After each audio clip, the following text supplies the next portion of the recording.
I am notoriously one of the laziest people you'll ever meet.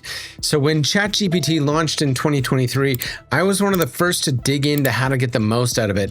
Today, I'm going to share the top 5 ways I use it, some tips and tricks, and if you stick around, I'll throw in a bonus tip at the end. First of all, not all ChatGPT subscriptions are created equal. The version that I'm using is the business version for $30 a month, or $25 a month if you pay on an annual plan.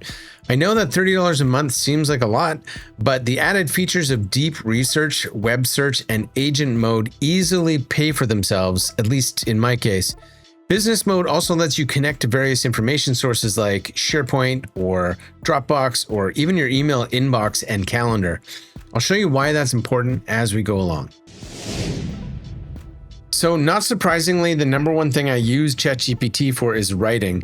Everybody knows that AI can write for you, but not everybody knows that it can be trained to write in your tone of voice. On the business plan of ChatGPT, you can connect to your Outlook mailbox. So the first thing I did was have it look at all of my sent items for the last 5 years and read through all of those emails to get a sense of my tone of voice. AI writing can feel stiff or generic, but once I had it look at all those historical emails, it started coming back sounding a lot like me. Every script I write for YouTube starts its process in ChatGPT, and then it gets personal revision from me. And after every revision, I paste it back so that it can continue to learn how I want things written. At this point, that revision time is getting down to just a few minutes, and I'd like to think that the tone is pretty me. Now, number 2 is research. Honestly, I barely even Google things anymore. When I want to know something, I make ChatGPT go out and search the internet for it. I don't have to filter through Google results or SEO spam. For example, I might see something like, go out and search the internet for Canadian managed service providers and see what sort of marketing they're doing. Judge their effectiveness by the number of views they're getting, and give me a full report with links to sources and keep it under 500 words. On GPT-5, it'll go out and spend a few minutes combing through the internet and come back with comprehensive results. Now again, you need to be on the business plan to do this sort of web research, but the value you get is extraordinary. Then I come back and I check the sources and get the sort of information that I need quickly and without spending any of my own time. The number 3 thing is summarizing long documents and agreements.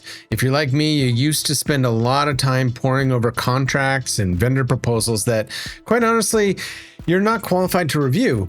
Nobody wants to spend hours parsing that stuff. I would personally rather try to read Canterbury Tales again, and if you've never tried to read that, congratulations to you.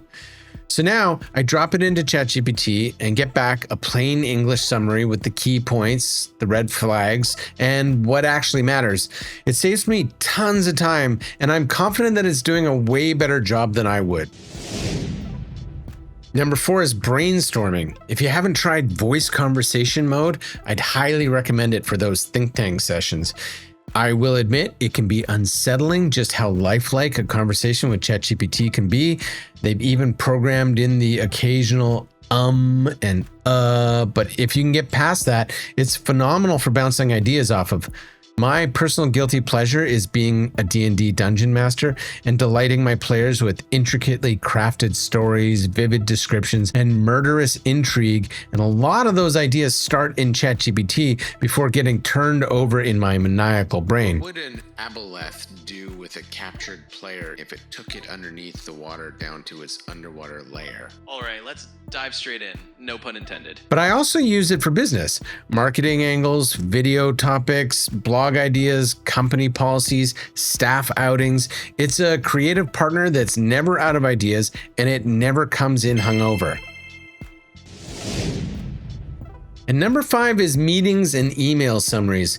If you do have some service doing transcriptions of your web meetings like Otter AI or Copilot, and you have ChatGPT connected to your SharePoint, you can do this very cool thing where you create a Power Automation that automatically moves those transcripts to a SharePoint directory, and then configure ChatGPT to monitor that directory. Now, ChatGPT has access to all my meeting transcripts, so I can ask it questions like, what did Aaron and I talk about in our bridge crew meeting on August 14th?